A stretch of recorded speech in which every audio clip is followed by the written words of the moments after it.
আসসালামু আলাইকুম গাইজ, কেমন আছেন আপনারা সবাই? ছোট একটা ব্লগ নিয়ে আপনাদের মাঝে আবার হাজির হলাম। আমরা আজকে তুন্দিতে পিকনিক করতে আসছি।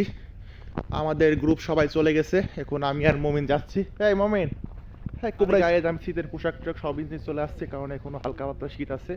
এখন যাই দেখি ওরা কত দূর, ওরা অনেক দূর রয়েছে, আমার সাথে মমিন আছে। অবশেষে গাইজ আমরা নদীতে উপস্থিত হই, এখানে দেখি আমাদের ছেলেপেলেরা গানের সাথে সাথে পিক তুলতে ব্যস্ত। তো আমরাও একটা পিক উঠিয়ে নিলাম।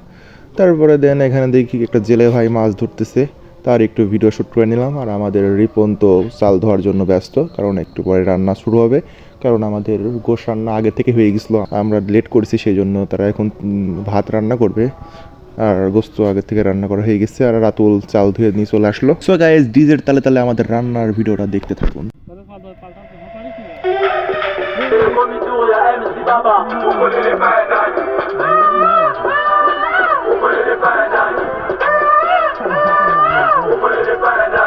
সো গাইজ, আমাদের রান্না বান্না শেষ, এখন আমাদের খাবার পালা। আর আমাদের মেহেদি কাকা তো আমাদের জন্য খাবার সার্ভ করতেছে। আর সে সব পিকনিকেতেই রান্না বান্না করে, তার উপর দিয়ে একটু বেশি দায়িত্ব পড়ে।